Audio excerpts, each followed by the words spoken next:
I just want to welcome everybody and thank you so much for joining us. We have seen consistency starting to happen inside the school building and an arrival dismissal with the students. So it feels like everything's getting into a groove. So we have some, I think, important information to share with you today. And if you have some questions, please put them in the chat and we will answer them at the end of the presentation. So I just wanted to start out by talking about some of our philosophy and our initiatives.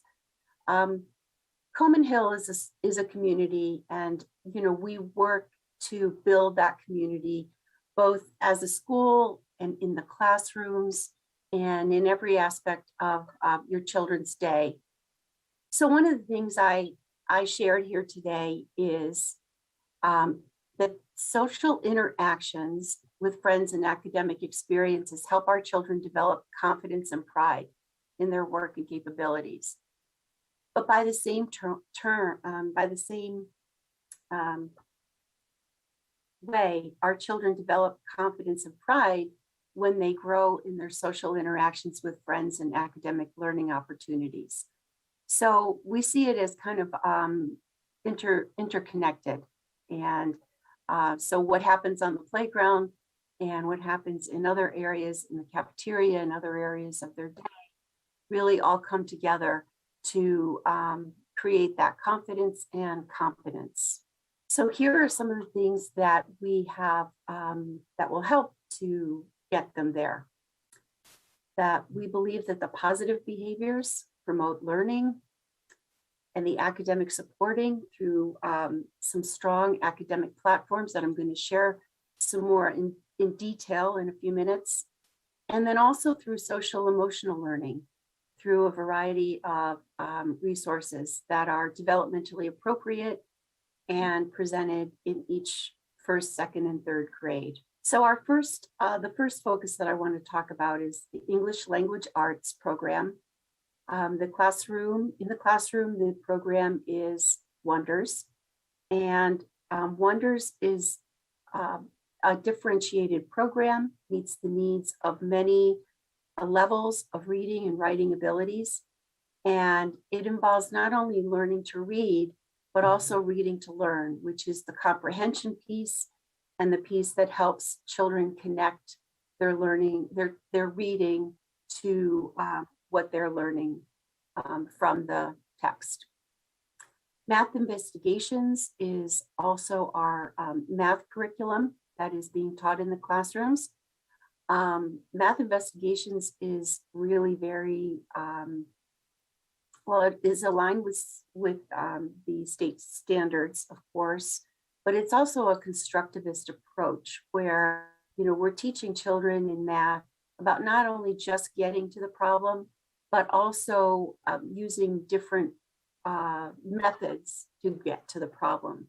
So some methods could be using manipulatives like straws or cubes or, some kinds of shapes to make patterns or things like that. Others other ways to get to it is numbers and grouping numbers or using sticks and, drawing a picture.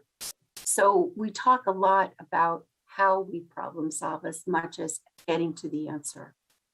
The social emotional resources that we have in kindergarten, we use Second Steps, and Second Steps is basically a wonderful big picture of a scene or a situation and a story that the teacher reads to the students to gain to sort of prompt a discussion about how to solve a conflict between two students or some other situation going on in the picture. Kelso's Choice is also used by first and second grade.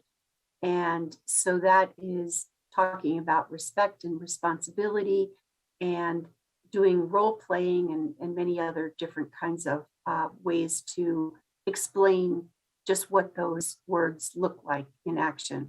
They also receive support from the school psychologist and student support counselor. And as I said, they talk about these words through read alouds and role playing, and also classroom meetings. So the ELA Wonders program is comprised of a lot of rich literature that as I mentioned, is leveled and matching, enabling us to match the text to where the student is reading at any point. It has high frequency words, vocabulary and grammar, phonemic awareness and phonics, word pattern, sentence structure, all the things that sort of fall under the umbrella of English language arts. As I said, there are leveled books that are used for different instructional purposes. You may see them coming home, and that may be part of a child's homework, just to reread a book or to do something with that leveled book. Comprehension is a big part of the discussion and questioning that happens during and after they read books, either whether it's interactive reading or writing, or if it's a reading group leveled book or an independent text that they're reading. The integration of social studies and science topics is actually embedded in each grade level. And so students, in addition to being a topic that they teach in isolation as well. But this is, so the pieces of, the topics that Wonders has chosen tap into a lot of the nonfiction topics of science and social studies. So our writing, we write about reading, and some of the topics that we write about are informational, nonfiction. Some are personal narrative types, and then we use other local curriculum to as another resource for writing. So just a little more about math investigations. As I said, students use a hands-on approach that is inquiry-based. So always asking questions about how to solve a problem and what kinds of ways they can do that. In this picture here, the students are playing a game with numbers and also coins, and trying to reach 100 on their hundreds chart. So, and this is a partner game that they play, and it just encourages the patterns on a hundreds chart, and it prepares them for using that in later times when they're calculating. So at this point, I'm going to turn this over to Mrs. DeFalco, and Janine, you are going to share this. Thank you so much, Karen. So parents, we know that many of you may have students over at Wampus as well as here at Coman Hill, and lunch does certainly work differently here. Here at Coman Hill, we need you to order a child's lunch in the morning before they come to school to be sure there are plenty of lunches available to them. Our lunchroom is being sure that they make extra lunches every day in case a child changes their mind about what they'd like to eat. But it is important that you're ordering them their lunch so that they have the basic number to start with and then are making additional lunches on top of that. You need to be sure that you first set up an account for purchasing with Aramark by going to the My Payment Plus website. You also need to be sure that you are placing your lunch order every morning by 9 a.m. If you miss that cutoff, there is a phone number that you see here on the slide, and we will be sharing this presentation today through our blast this week. We've also been sure to keep this information in our protocols available in the For Parents section of our website. If you call after 9 a.m., they do their best to accommodate you and be sure that your child receives a lunch. You can view the monthly lunch menus on the district website by going to the services section of the website, and you could go to food services, and then there is a section for lunch menus. If you order lunch for your child, we encourage you to please discuss with your child what you are ordering for them so that when they get on the lunch line each day, they know what they are getting for lunch and can tell the cafeteria staff exactly what they've ordered. And just here is quickly just what our Coman Hill lunch order form looks like. Again, this is available on our website. You can go to the For Parents section of our website, And then you are going to find this as one of the forms that you can complete.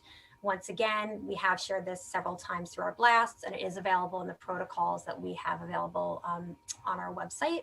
We can even reshare this with you through this week's blast just to make it a little bit easier, but please be sure you are filling it out each day that you would like your child to purchase lunch.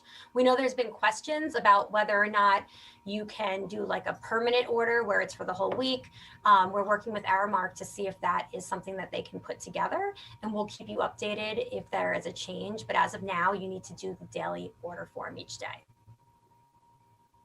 And then the other link that is here is just so that you could see that every month the lunch menus are changed on this part of the district website. Again, you're going to see here, it's on the services tab and it's in the food services. And if Karen scrolls down, there you go. This is our calendar that you can pop out and you can see what food is available for each day. Next, we wanted to talk with you about the end of day dismissal notification. Although you've heard us talk about this before, we still have a lot of questions about it. So we just wanted to be sure to go through it a few more times, some specifics.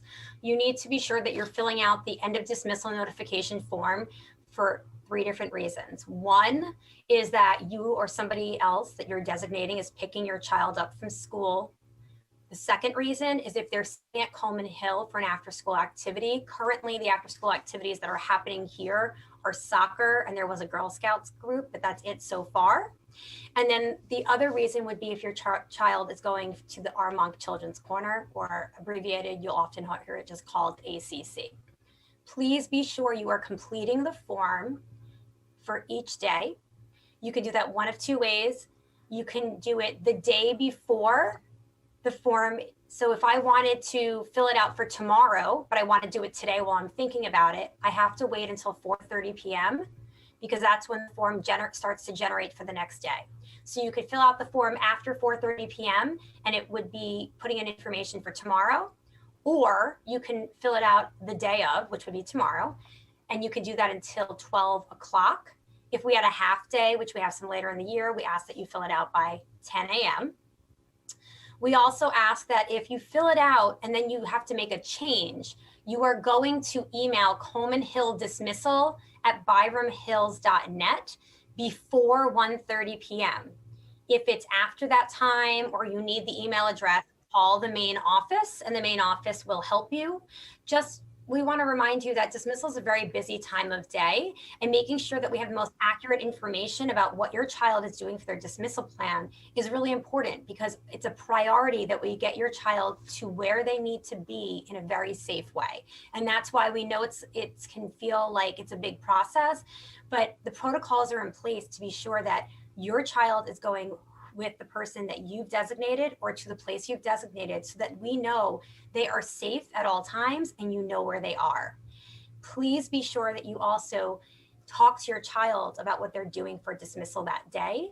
And again, if you're making a change, you want to email Coleman Hill dismissal, you should likely also think about CCing your classroom teacher so they can let your child know there's a dismissal change. And you will see that because there have been things added like ACC and the after school activities here on campus, when you get to the bottom of the form, please be sure that you are hitting the next button. And when you're done, it won't say next anymore. It will say submit. The way that you know that you have actually completed the whole entire form is if you get this notification that you can see here on the side, there's a picture. It says CH end of dismissal notification, and it will say your response has been recorded. If you do not see that, it means you didn't finish filling out the form. You likely were hitting the next button and not the submit button, which means you have to keep filling it out. You should also receive a confirmation email. So if you call and tell us you filled it out, you definitely filled it out, you saw it, they're often going to say to you, can you please forward me the information from your confirmation email so that they can figure out if it was fully submitted and also if there was an issue. So this is the form. If you scroll down, Karen, you're going to see the bottom of this first page has the word next. It's not submit. Some people are clicking on that and they think that they're done. And actually what's happening is they click on next and then they close the screen without seeing that it brought them to another page and not to the end of the form giving them confirmation. So we thought this was really important to point out because a couple of people have had real trouble thinking that they were hitting submit and when in actuality they hadn't finished the form yet. So when picking up your child, it's really important that you have your QR code on the passenger side of your dashboard, or you can even have it on the passenger window. So it's easy for our scanners to click on. Your photo ID should be out and ready to show. And if you can put a sign with the child's name in large letters in your window, that also helps us so that we can match kids quickly when they come out. If you come and you don't have your QR code or you don't have your ID, they're going to redirect you to another area and you'll have to wait over there for somebody to assist you because we have to do a protocol check.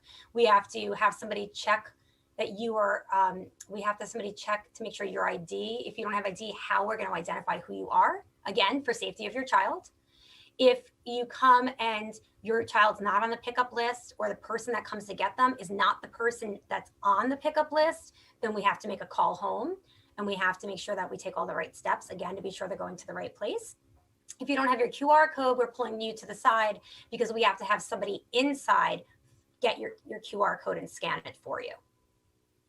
So we appreciate you being patient so that we can make sure your child's going home with the correct person and that they are going safely and that we are really being sure that we're sending your child to the right place. We have had times where a play date will try to pick up a friend and they have the wrong date and we don't want to send them with a friend if you're expecting them to come home to you on the bus. So that's just one example of why we're being extra cautious of who they're leaving with. Daily Coman Hill activity bus notification. We have an activity bus that takes our first and second graders to off-campus activities. Your child can only get on that bus if you've completed a form with the outside provider. They then provide a copy of that form to our transportation, who will then add your child to the activity bus or the IBM bus list. You also need to complete our activity bus form, letting us know that your child is supposed to go on the activity bus.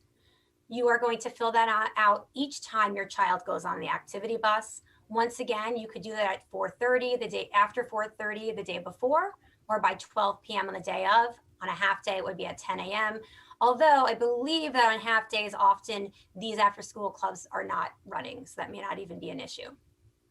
Once again, you're going to know that the form is done because you're going to hit the word submit and you're going to see that same message we saw on the other page, which said your submission has been recorded. If you have a change of plans with your child and decide they're not going on the activity bus, once again, please notify Coman Hill dismissal at byramhills.net and CC your teacher. Try to do that your best to do that before 1:30 p.m. And again, please discuss with your child their daily dismissal plan. Well, that's a lot of information. Thank you, Janine. So we just wanted to put a slide to bring some recognition to some upcoming important dates. So October 1st is Bobcat Friday. October 5th, we're having a virtual community chat with for parents and caregivers. Our school psychologist and student counselor is going to be doing that.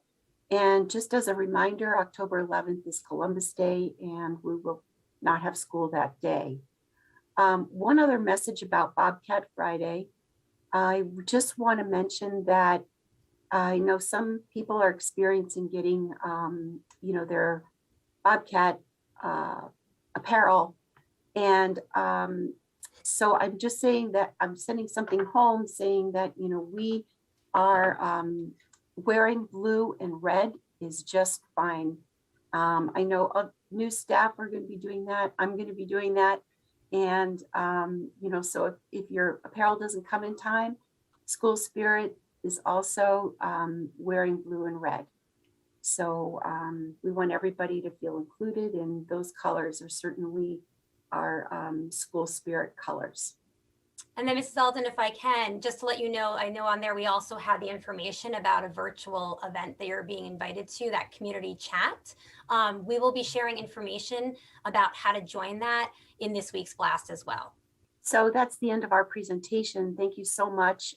And I hope this was helpful, that, you know, some of these details, I know there's a lot of details in dismissal and lunch and the forms and everything. I hope it's a little clearer. Thank you. Thank you.